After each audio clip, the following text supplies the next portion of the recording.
So there's a potential battle brewing between the FCC and Starlink yet again. Last year, the Biden administration announced a new program called BEAD, which stands for Broadband Equity Access and Development. This program is going to hand out about $42 billion to various companies to try to expand broadband access throughout the United States. Starlink has tried once before to get federal funds for broadband expansion, and they failed. They got rejected by the FCC. So the topic of today's video is going to be whether or not Starlink has made enough improvements to be able to qualify for federal funding. So in order to fully understand this situation, we need to go back a few years. It's 2020 and a new program called the RDOF, or Rural Digital Opportunity Fund, has been rolled out. This program is designed to give telecoms money in order to expand access to fast, affordable, and low latency broadband internet. So at the time that this program was announced, Starlink was just beginning and they were serving very few people. But SpaceX thought it was important to go ahead and try to apply anyway and try to get some of that federal funding to help them advance their mission of providing high-speed, low-latency internet to underserved areas. So SpaceX went ahead and sent in the initial application for the RDOF to the FCC, and they actually got it approved for that first round application. Now it's important to pause here and explain something because it's going to make a lot more sense as to the rest of the video and the explanation that the FCC gives later on. The application for the RDOF fund was a two-step process. So you can think of it like a job interview or a job application process. So if you want to get a job, you go to an employer, you hand them your resume, you fill out an application, right? If they call you in for an interview, it's not like they're obligated to hand you that job. They just want a closer look at you to be able to gauge if you're a good fit for that job. Well, that's how it worked for the FCC's RDOF application as well. So the first short form application that Starlink sent out to the FCC was approved. And basically all that meant was that the FCC deemed that Starlink was at least reasonably capable of the technical and financial requirements of the RDOF program. So they advanced to the next round. So SpaceX Starlink was awarded a potential bid of about $900 million to be able to carry out their mission of providing broadband access and expanding it throughout the country. So they proceeded to this second round application. The FCC was going to take a much closer look at Starlink's financial and technical data. They had to answer a lot more detailed questions and provide a lot more detailed data. And a couple of years later, in 2022, the FCC actually denied Starlink's application in that second round. So they did not advance and they were not going to be eligible for that $900 million. Starlink, of course, disagreed with the FCC's decision, so they requested a review. They wanted the FCC to take another look at it and give them another shot. So it took the FCC a little while, and actually we didn't hear a final decision until late in 2023 when the FCC reaffirmed their earlier decision to reject Starlink's application, their long-form application, which was the second round, because they couldn't meet the program's technical or financial requirements. So now that you have the context and the history of Starlink and the FCC, now you can kind of understand why this next program is important. So this new program, which was announced in the summer of last year, is called BEAD, or Broadband Equity Access and Deployment. So this program has a bunch of money as well, $42 billion to hand out in order to connect as many Americans as possible.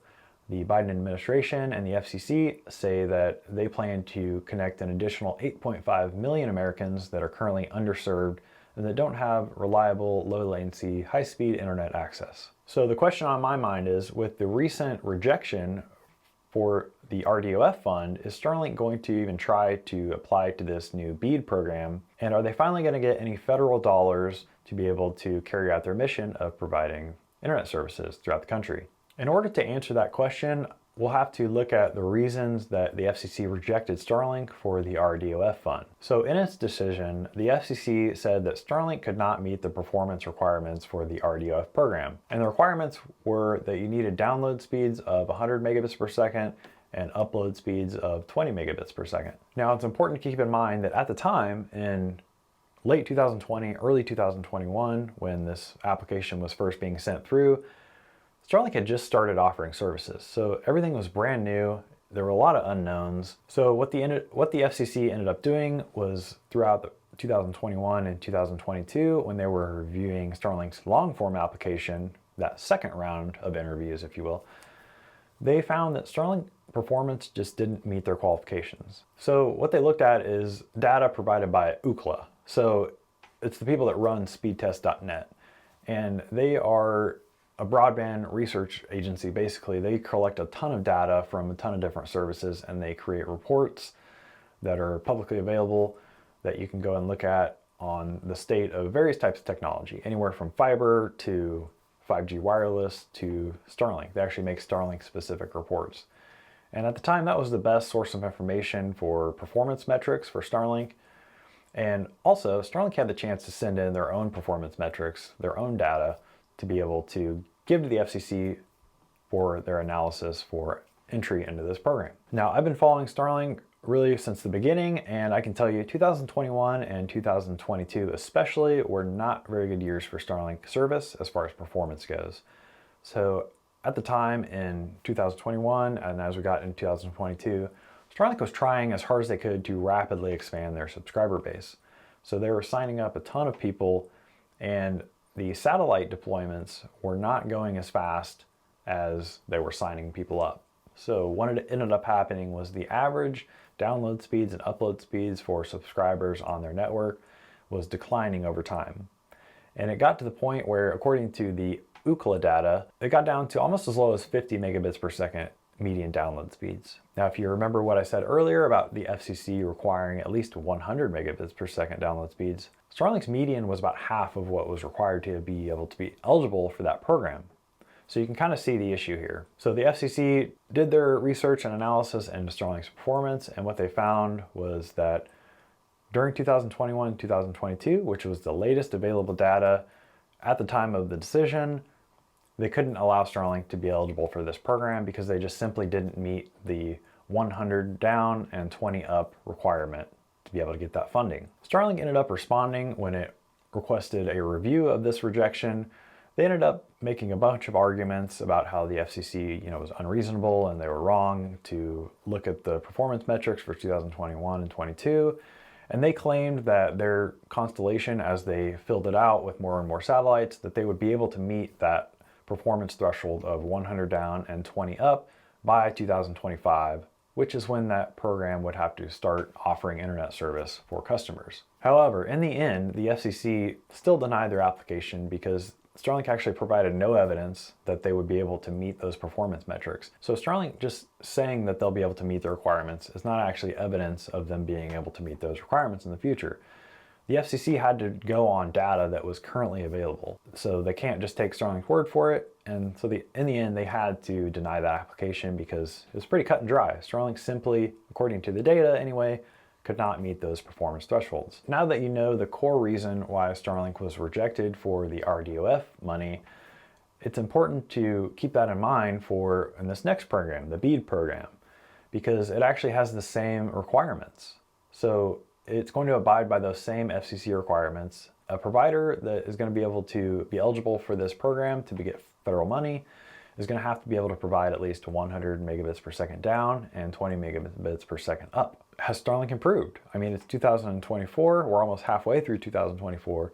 Has Starlink improved, and will they be able to finally get in on some of this federal funding? And unfortunately, it looks like the answer is still no. I don't think Starlink's going to be able to qualify for any of this BEAD funding, and there's a few different reasons why. So the first reason is that the RDOF and the BEAD program, they're really preferring fiber internet access. And that's no surprise because fiber is the gold standard of internet connectivity. That's what everybody wants to be connected with because it is the fastest, it's the most reliable, and it's the cheaper option for most situations. So really the priority when it comes to these programs is to lay out as much fiber as possible and connect people with fiber instead of other alternatives. But the good news for Starlink is that there's kind of another way that they could get money.